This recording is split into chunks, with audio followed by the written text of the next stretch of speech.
शेख जी। सन 2022 के विधेयक क्रमांक 28 पे मैं बोल रहा हूं और आपसे मैंने विनती किया कि आप रुक जाइए मेरा भाषण सुनने के लिए और आप रुके, इसलिए धन्यवाद। अध्यक्ष महोदय, मैं सरकार का अभिनंदन करूंगा कि जो हर 5 वर्ष में रिवीजन करना होता है प्रॉपर्टी टैक्स का, जो 17 से 18 तक के होता है, सम्माननीय मंत्री महोदय जी ने भी बताया कि 1000 कोटी से ऊपर मुंबई करोड़ के पैसे आपने बचाए, अभिनंदन है। लेकिन प्रॉपर्टी टैक्स का विषय निकला है, इसलिए मैं बहुत इंपॉर्टेंट कुछ विषय आपके सामने रखना चाहता हूं।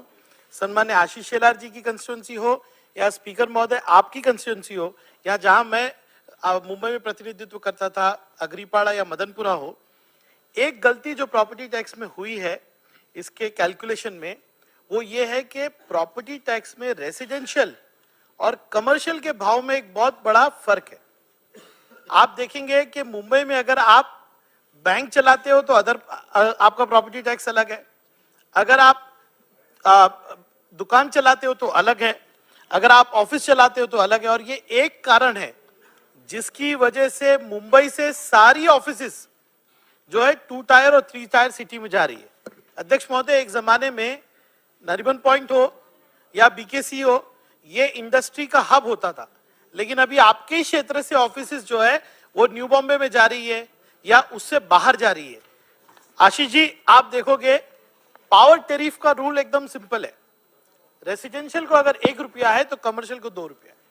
मुझे बताइए, मुंबई के अंदर अगर मैं व्यवसाय करता हूं और मैं दुकान चलाता हूं तो अदर प्रॉपर्टी टैक्स अलग है, ऑफिस चलाता हूं तो अलग है।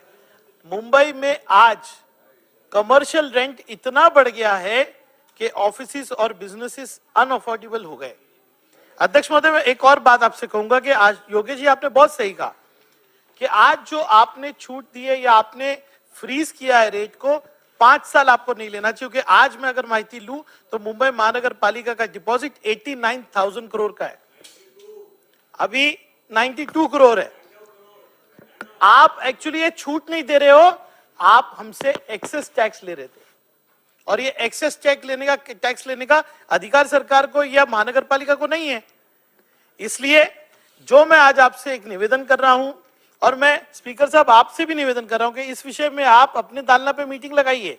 आप देखिए तो सही, आज कोई नया बिजनेसमैन ऑफिस नहीं रेंट कर सकता। अगर किसी स्टार्टअप को मुंबई में ऑफिस लेना है और अगर वो आपके क्षेत्र का या मेरे क्षेत्र का या आशीष जी के क्षेत्र का है तो वो यहां धंधा नहीं कर सकता, क्योंकि ऑफिस अफोर्डेबल नहीं है, ऑफिस खाली जा रही है because of property tax.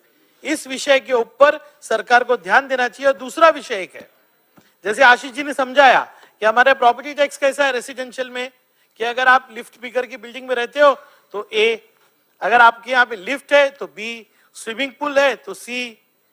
Bangalore का प्रॉपर्टी टैक्स का आप फॉर्मेट देख लीजिए, आप हैदराबाद का देख लीजिए, सिंपल रेसिडेंशियल और कमर्शियल, रेसिडेंशियल का 1 रुपया, कमर्शियल का 2 रुपया। मुंबई करो की लूट प्रॉपर्टी टैक्स के माध्यम से मत कीजिए। और आज जैसे आपने समझाया, टीडीआर के माध्यम से, प्रीमियम के माध्यम से, आप जीएसटी के माध्यम से, अलग अलग सोर्स है हमारे पास। और आपका कैपिटल एक्सपेंडिचर क्या है? इस साल आपको 18,000 करोड़ के कैपिटल वर्क करने थे, आज भी 6,500 करोड़ के कैपिटल वर्क नहीं हुए। योगेश जी, आपकी जो मांगनी है वो सरकार को ठाम बने आप रखिए और 5 साल तक इस प्रॉपर्टी टैक्स के अंदर इंक्रीज को फ्रीज कीजिए, ये मैं मांगनी रखना चाहता हूं। धन्यवाद।